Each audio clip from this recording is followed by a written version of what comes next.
Salut à toutes et à tous, c'est Elias. On se retrouve aujourd'hui pour une nouvelle vidéo après avoir analysé le combat de Khamzat Chimaev et celui d'Islam Makhachev d'Anouker. Patrick Abirora est de retour pour analyser cette fois-ci deux autres combats qui auront lieu bien sûr toujours à l'UFC 267 qui a lieu, je le rappelle, le samedi 30 octobre. Cette fois-ci, on va se concentrer sur Peter Yan, Cory Sandhagen pour la ceinture intérimaire des bantamweights et le main event entre Jan Blachowicz et Glover Teixeira. Patrick, ça se passe? Tout va bien? Tout va bien, tout va bien. Toujours en prépa, toujours en entraînement. C'est quasiment impossible de ne pas revenir sur le dernier combat de Peter Yan, assez polémique, une paire de ceintures assez polémique, puisque le Russe s'est permis en fait d'envoyer un coup de genou illégal à Aljamain Sterling qui à ce moment-là était au sol, ce qui a résulté d'une disqualification ainsi que d'une perte de ceinture pour un Russe qui pourtant commençait vraiment à prendre l'ascendant dans ce combat.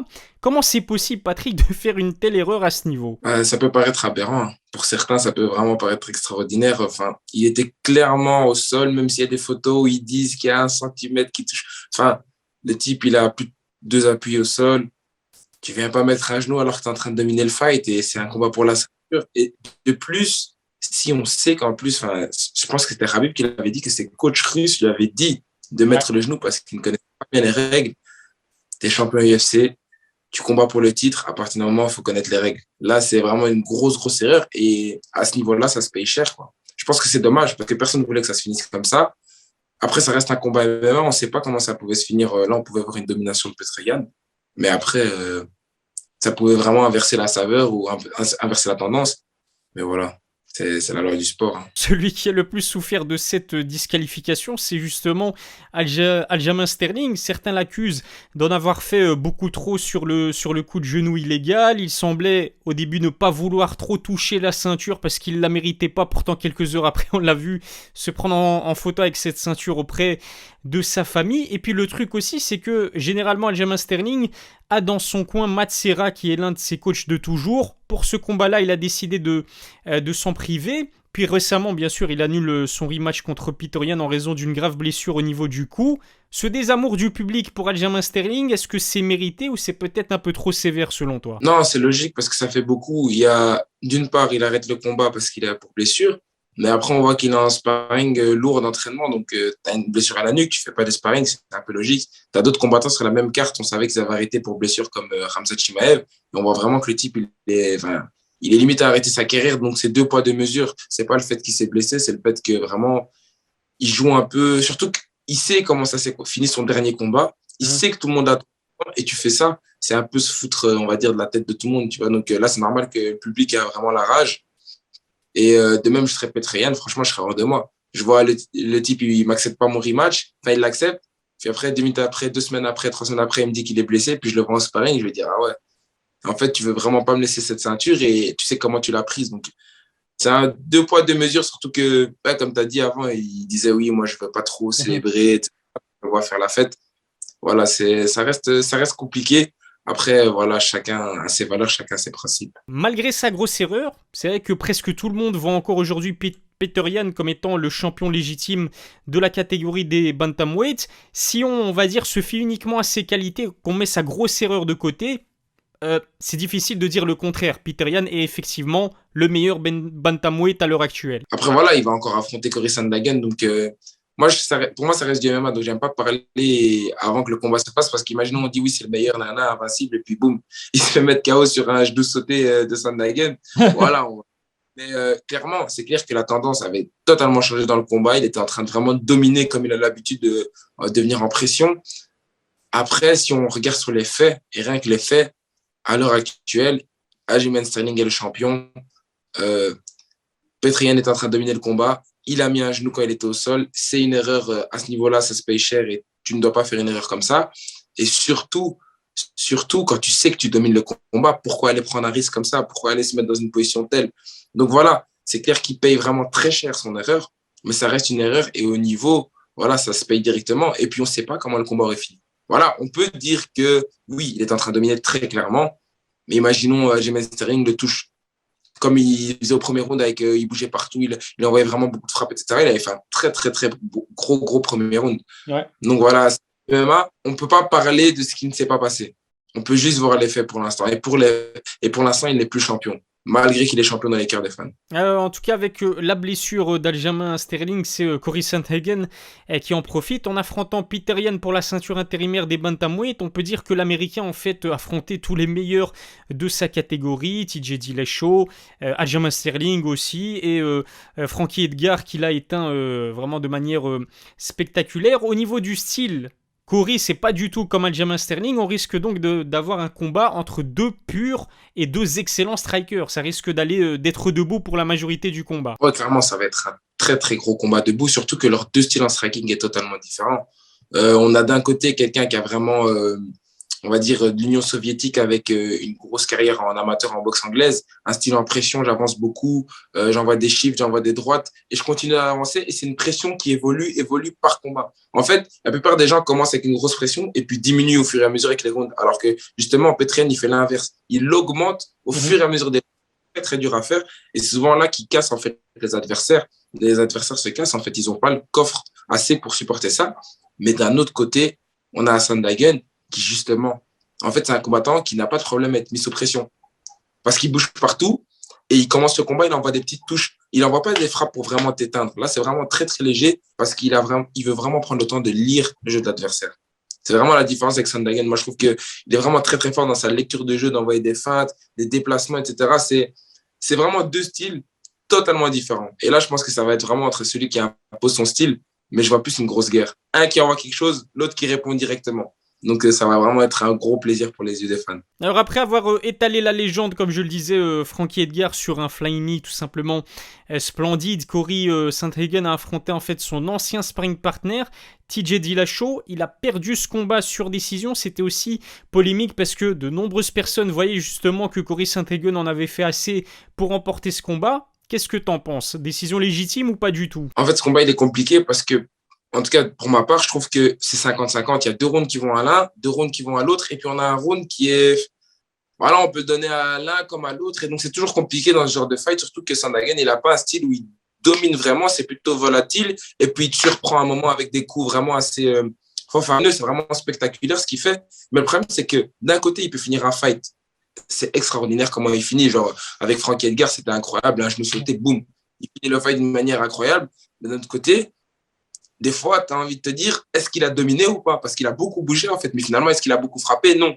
Donc, c'est ça qui est un peu compliqué avec ce fight-là. Concentrons-nous maintenant, mon cher Patrick, sur le main event, finalement, entre Jan Blachowicz et Glover Teixeira, deux vétérans de l'UFC.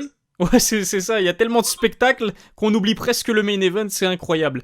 Mais donc, je disais, Jan et Glover, c'est vraiment deux vétérans à l'UFC, 38 ans pour le Polonais, 41 ans pour le Brésilien, tout simplement. On sait qu'Yan a succédé à John Jones, qui a surclassé sa catégorie pendant plusieurs années. Il a remporté la ceinture des lourds légers après avoir battu Dominique Reyes sur TKO au second round.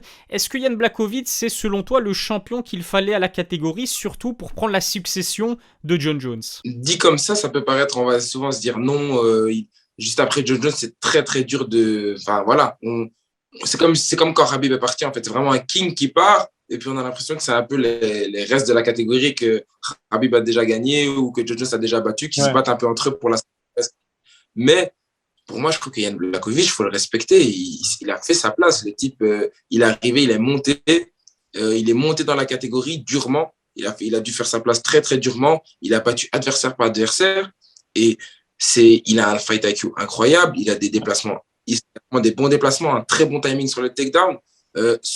Son striking, en fait, est simple, mais il va te contrer. Des fois, il a des très, très gros contres. Enfin, on l'a vu contre Adesanya, il a contré le contreur. Enfin, je sais pas ce que les gens demandent de plus, même si Adesanya, voilà, est beaucoup plus léger, mais il a quand même contré un contreur renommé pour son striking. Donc, voilà, faut le respecter. Il n'est pas là pour rien. Il est venu vraiment aguerri et il vient préparer dans les combats. Il vient faire 5 rounds et il est là avec le coffre qu'il faut. Donc, moi, je pense que c'est un champion légitime, totalement. Magnifique transition. C'est justement ce que j'allais te poser comme question, Patrick. C'est-à-dire que Yann reste sur une très belle victoire sur décision unanime face à un Israël Adesanya qui montait en catégorie. Est-ce que dans son game, est-ce que dans sa stratégie, est-ce que dans sa performance tout simplement, Jan Blachowicz t'a peut-être surpris face à Israël Adesanya?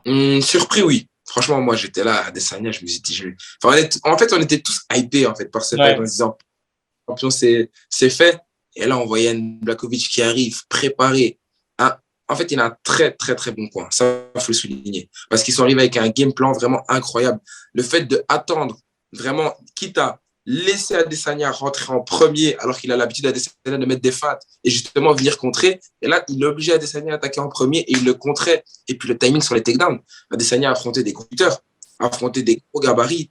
Mais des timings comme ça, c'est pas le fait que le gabarit était si différent, c'est vraiment le timing. On avait l'impression qu'il rentrait dans du beurre, on avait l'impression qu'il soulevait même pas un corps. C'était vraiment un timing incroyable. Puis, il a un fight IQ vraiment très, très développé. C'est-à-dire qu'il n'est pas hautain. Il s'est pas dit, je suis plus lourd qu'Adesanya, je vais arriver et je vais pas le respecter, je vais juste frapper avec la différence de poids. Non. Il s'est dit, c'est un gros adversaire, je vais arriver avec un vrai game plan, je vais être patient et vraiment contrer dans les bons moments.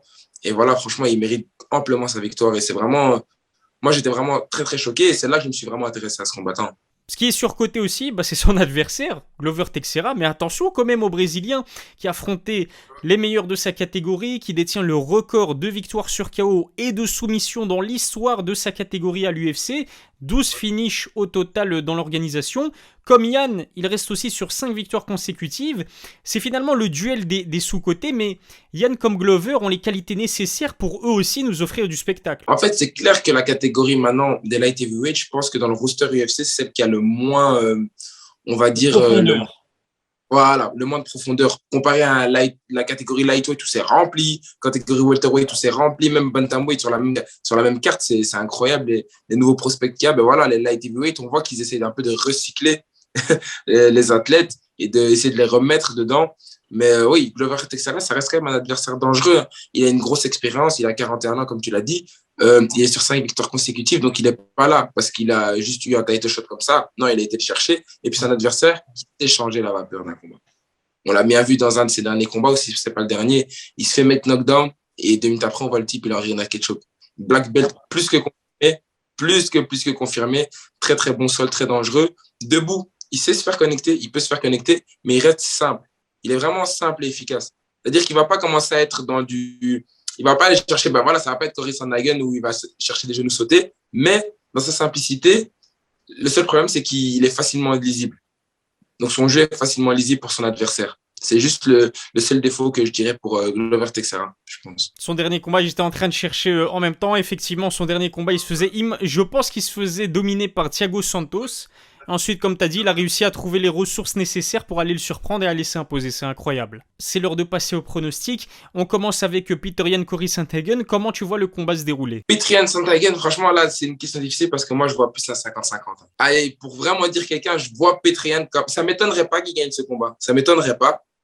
Mais je le verrais plus à la décision unanime, sur vraiment une pression constante dans le fight. Et il gagne parce qu'il a été plus actif. Et parce qu'à la différence de TJ Dillashaw, il va toucher et il fait mal avec ses points. De par en anglaise, etc. Donc, il va vraiment toucher et faire mal. Donc, je pense avec la pression. Après, on peut être fou. Hein. On peut être fou. Un gros finish de Sandhagen par surprise. Ouais. Mais je pense pas parce qu'il est encore frais et très réactif. Petr Yan, il a des bonnes esquives, mais plus dans le 3e ou 4e round. En ce qui me concerne, moi, je vois quand même une victoire de Petr Yan sur TKO, mais au 5e round. Allez, Glover Teixeira. Non, je pense que Jan Blachowicz, et là, je vais être un peu plus précis, je pense que Jan Blachowicz sera un crochet gauche. Je ne sais pas pourquoi, mais je vois un crochet gauche, un gros KO, parce qu'en plus, il a prouvé dans sa carrière plusieurs fois que Glover Teixeira, par le fait qu'il est vraiment lisible dans son jeu, très simple en striking, se fait connecter facilement. Et puis, il ne faut pas oublier qu'il a 41 ans, un menton qui a déjà eu beaucoup de combats, donc son menton est déjà assez, on va dire, plus fragilisé qu'un autre combattant qui est vraiment frais. Et en plus, on connaît le knockout power qu'il a, Jan Blachowicz. On a bien vu ce que ça a fait avec le crocol. C'est mon pronostic. Crochet gauche de Jan Blachowicz. Si ça passe, comme Cyril Gane, les gars. On n'est pas surpris. Je suis d'accord avec ton pronostic et moi, je vois aussi une victoire sur KO de Jan Blachowicz au 3e round, on va dire. Et comme ça, ensuite, on a un gros banger entre Jan Blachowicz et Jiri Prochazka. Ça, c'est vraiment un combat que j'aimerais qu'il se fasse vraiment prochainement, pourquoi pas l'année prochaine. Merci en tout cas, Patrick, pour ton analyse et pour tes pronostics. Je te laisse te reposer, hein, il est tard ce soir. Dors bien, repose-toi bien et à la prochaine pour une nouvelle vidéo.